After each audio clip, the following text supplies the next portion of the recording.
Друзья, всем привет! Меня зовут Татьяна Сиваченко, и это канал «Знания для жизни». И сегодня у нас в гостях физик-ядерщик, участник белорусской антиядерной кампании Андрей Жаровский. Андрей, здравствуйте! Добрый день. 2 июня белорусская атомная электростанция получила лицензию на промышленную эксплуатацию энергоблока номер 1. Скажите, что это значит для Беларуси? Будет ли как-то увеличено энергопотребление? Собственно говоря, выдача лицензии – это такая легализация существующего положения. Юридически статус атомной станции поменялся, она вступила действительно в строй действующих, и Беларусь наконец-таки стала, как вот мечтали некоторые ребята, ядерной державой, то есть обладающей ядерной энергетикой. Технически не поменялось ничего, потому что вот эти 15 дней периода опытно-промышленной эксплуатации атомная станция работала. Она работала, я напомню, начиналась процесс ее включения с ноября прошлого года, и все проблемы, связанные вот с безопасностью, связанные с экологией, они никак не поменялись от того, что вот подписали они эту бумажку под названием «Лицензия на эксплуатацию» или нет. Я напомню, что риск аварий на именно таком проекте, российский проект АЭС-2006, реактор ВВР-1200, не исключается. Реактор мощности большей, чем стандартные вот российские энергоблоки ВВР-1000, на 20% мощность повысилась, значит, на 20% повысилась и опасность, потому что чем больше мощность, тем больше накоплено внутри реактора радионуклидов опасных, тем больше производится радиоактивных отходов, отработавшего ядерного топлива. То есть, вот, можно сказать, да, все плохо, все идет по плану Росатома и тех ребят, которые поддерживают Росатом в правительстве Беларуси. Об одном из них, я думаю, мы сегодня поговорим. Про энергопотребление. Вопрос очень правильный, потому что изначально же было непонятно, а для чего атомная станция строится, такой мощный источник просто не влезал в энергосистему, не влезал в экономику, мы не видим естественного роста энергопотребления, и поэтому правительство занимается, на мой взгляд, ужасной практикой, заставляет повышать энергопотребление как промышленные предприятия, так и низовых потребителей. Почему это плохо? Это против мировой тенденции. Мы все знаем, что, в общем-то, принято электроэнергию экономить, как и любой другой ресурс.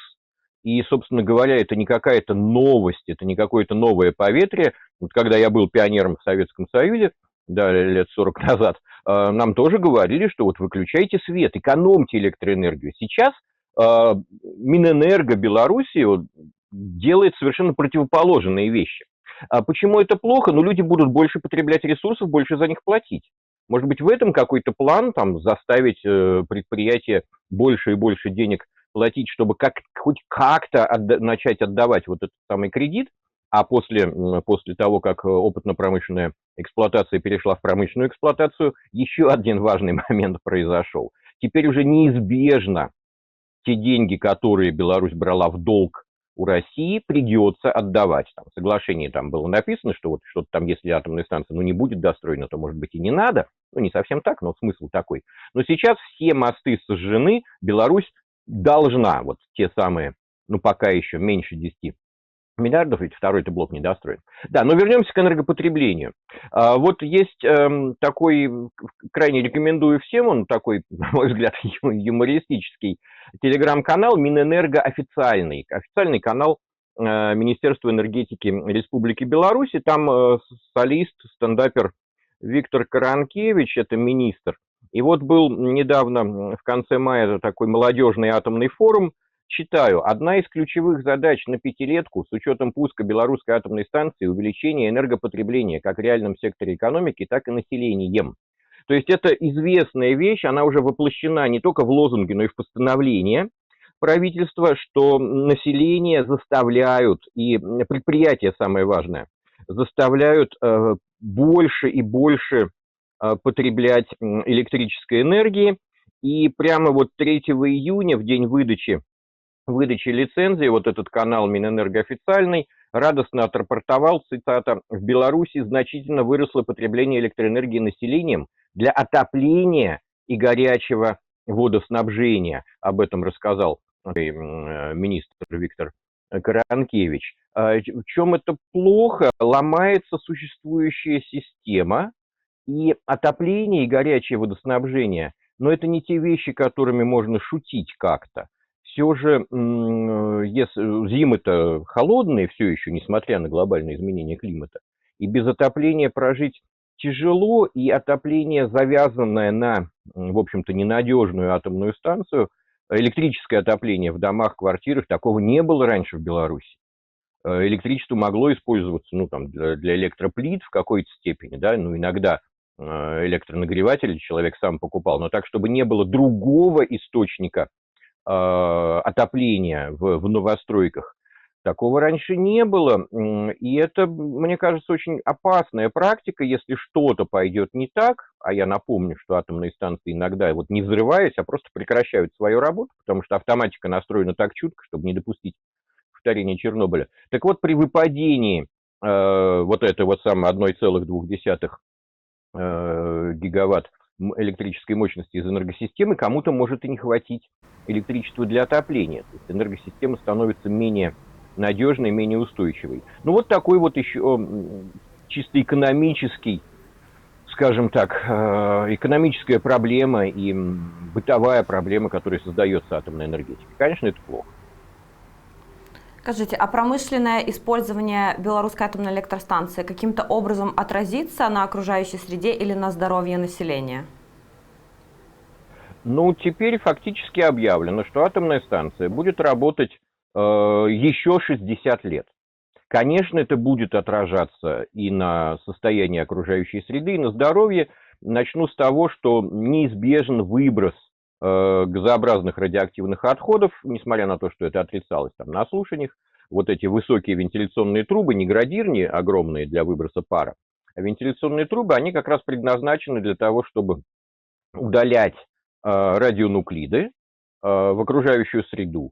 И те люди, кто живет рядом с атомной станцией, я напомню, по немецким исследованиям, примерно до расстояния 50 километров заметен этот эффект, рост числа раковых заболеваний, в первую очередь у детей. Почему у детей больше того, что они вдохнули, и то, что они получили с пищей, используют для строительства своего организма. Взрослый сколько съел, столько из тебя и вышло, да, ну так, очень грубо говоря.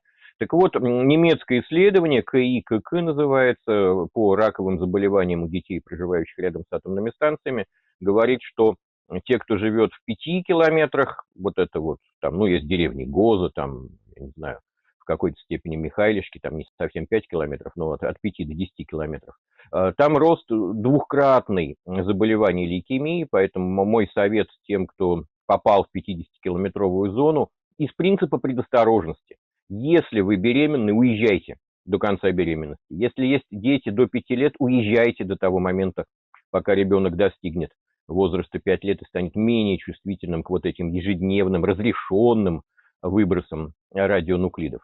Это не какой-то алармизм, это именно международный опыт, это совет, который дают экологи, например, в той же самой Германии, после того, как научными данными установлено, что ежедневные выбросы атомной станции опасны.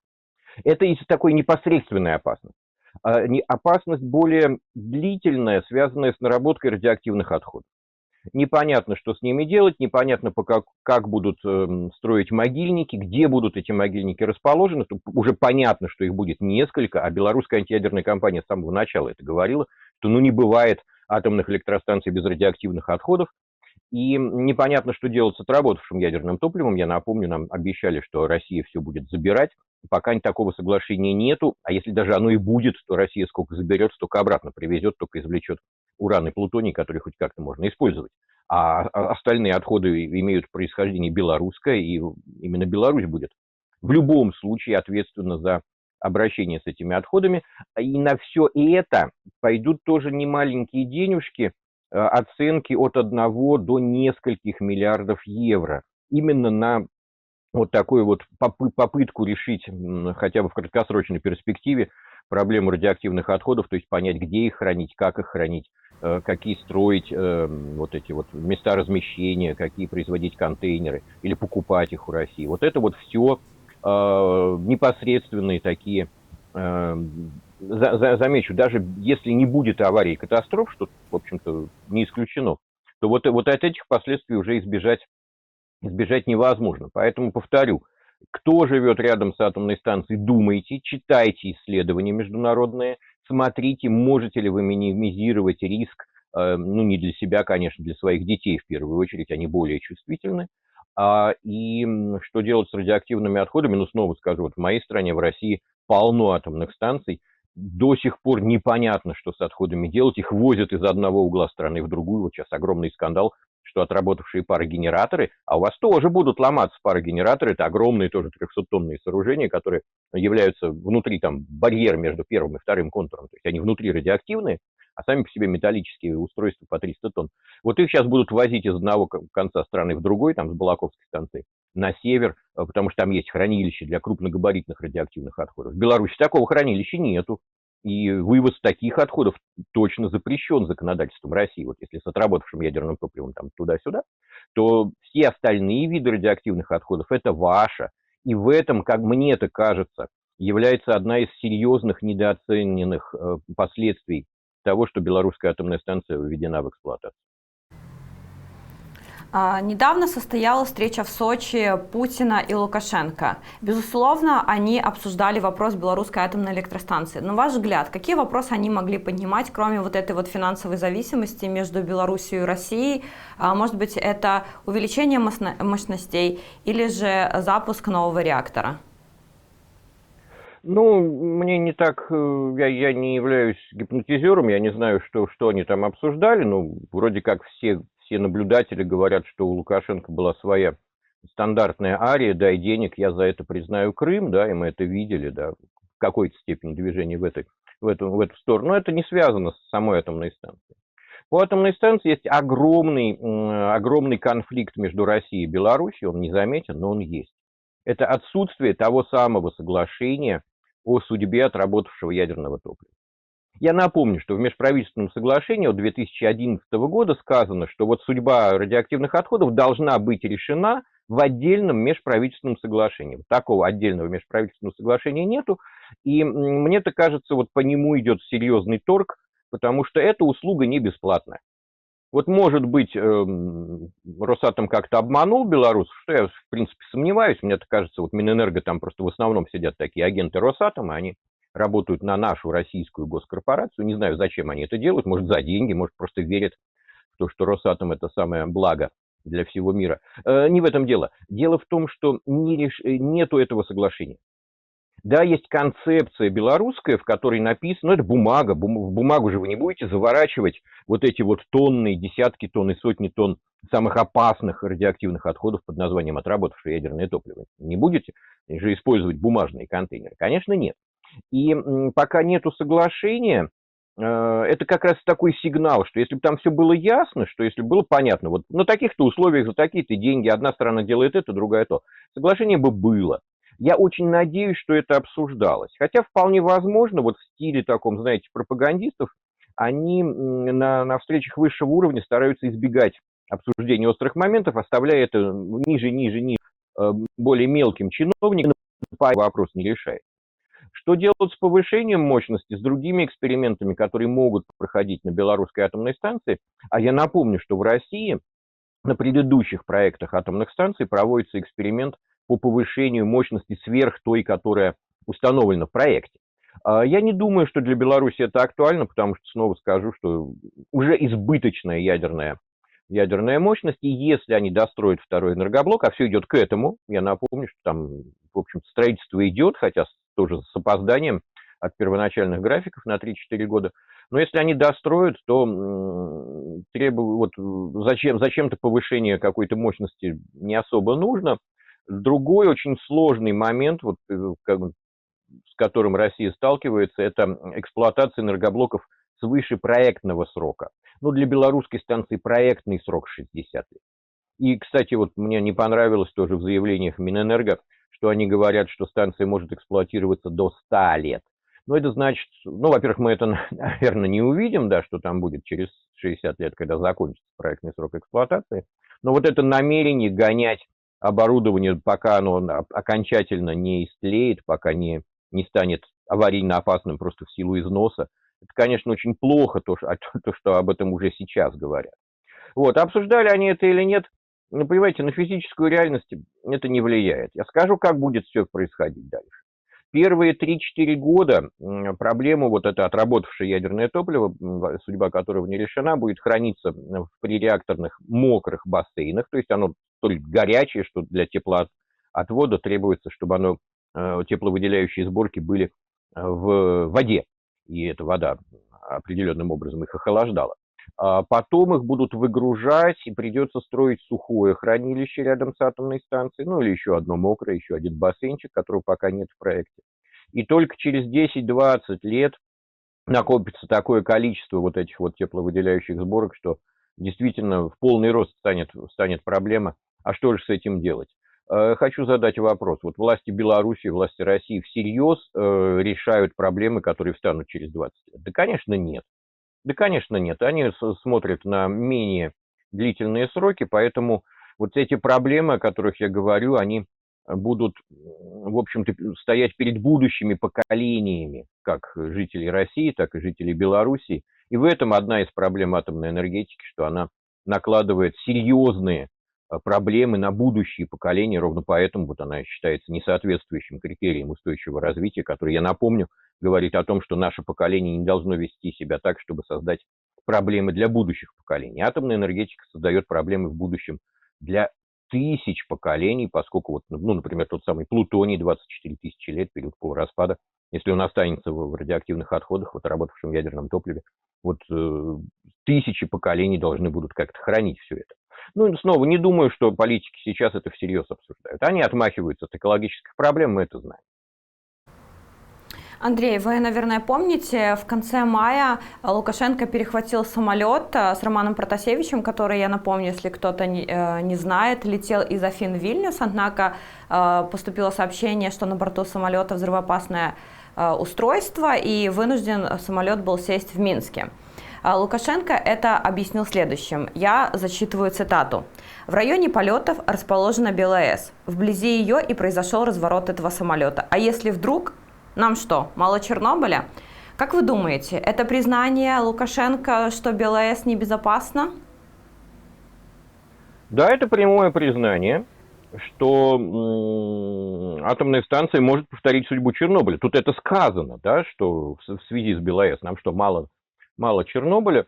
И это как раз и такой, знаете, сигнал, тот, что даже сам Лукашенко не верит вот в эти заклинания о том, что БелАЭС безопасна, что станция безопасна. Конечно, белорусская атомная станция может повторить судьбу Чернобыля. Один из сценариев, нам признался Лукашенко, да, это падение тяжелого среднемагистрального пассажирского самолета. Конечно, не падение само по себе, если самолет захвачен террористами, как это было 11 сентября. Я напомню, что защитная оболочка, вот этот колпак над реактором, крайне хлипкий. По официальным данным, он может выдержать падение самолета массой до 5,7 тонны. Самолет, о котором мы сейчас говорим, имеет массу, ну, в зависимости от заправки топливом, там, от 150 до 200 тонн. То есть это, ну, совсем другие величины. И, да и, собственно, 5,7 тоже не всегда выдержит. Есть сценарий, когда защитная оболочка разрушается даже при падении кукурузника Ан-2. И не в этом дело. Дело в том, что вот опасность именно расположения атомной станции рядом с Вильнюсом, рядом с аэропортом Вильнюса, она недооценивалась с самого начала. Вот там дальше, если посмотреть, что Лукашенко говорил, он сообщил, что были приведены в состоянии готовности, но он сказал системы безопасности АЭС, видимо, понимали системы ПВО. Вы можете знать, что там вокруг несколько батарей противовоздушной обороны, и мы знаем, как устроены современные ПВО. Ракета пуляется вверх и сама выбирает цель, потому что она рассчитана на военную ситуацию, на ситуацию быстрого перехвата. Если, не дай бог, произойдет, может быть, по ошибке, может быть, действительно из-за какого-то вот по подобной ситуации запуск системы ПВО, расположенной вокруг белорусской атомной станции, они позбивают самолеты над Вильнюсом. Они позбивают самолеты над Вильнюсским аэропортом, и трагедия рейса MH17 покажется, в общем-то, небольшой по сравнению с тем, что может произойти. Так что двойное признание, Александр Григорьевич, поздравляю, вы в состоянии осмысливать ситуацию. Вы знаете, что белорусская атомная станция может повторить судьбу Чернобыля, но тем не менее решение ваше крайне не соответствует этой реальности. И снова скажу, мне очень кажется опасным вот эта вот вера в то, что, ну, если вот у нас хлипкая защитная оболочка, то мы будем сбивать все летательные аппараты вокруг системами ПВО. Ну, неправильный это подход, конечно, крайне, еще раз повторю, неудачное расположение атомной станции. И что с этим делать? Да непонятно, что с этим делать. Видимо, ничего теперь-то изменить нельзя, ее же не передвинешь никуда. И придется с этим жить. Это дополнительный риск для тех, кто пользуется аэропортом Вильнюс. Смотрите, да? Это они приведут там, может, у них там на радаре будет какая-то ошибка. Раньше такие случаи были, да? Они приведут в повышенную боеготовность системы ПВО, и с повышенной боеготовностью очень легко ракеты уходят. Или даже вот бывают катастрофические случаи на учениях, я напомню, когда был сбит самолет над Черным морем, да, просто ракета ПВО пролетела более 100 километров. Аэропорт Вильнюс намного ближе. Поэтому, конечно, спасибо Лукашенко за то, что помнит про белорусскую атомную станцию. Отмазка, конечно, абсолютно не соответствующая ситуации, потому что если бы самолет действительно представлял опасность, его надо было сажать там, где его перехватили. Есть военные аэродромы в той же самой Лиде, над которой самолет совершал разворот. Его потащили в Минск. Это строго говорит о том, что никто, конечно, не верил среди руководства Беларуси о том, что там какая-то бомба или что самолет представляет какую-то угрозу. Ну, согласитесь, если вот поверить в начальное, да, вот заявление, что вот там на самолете заминирован, последнее, что надо делать, тащить его к своей столице. Ну, посадил на военном аэродроме, там разобрался. Ну, мы же знаем, что самолет перехватили не из-за того, что там была какая-то бомба. Бомбы там и не было.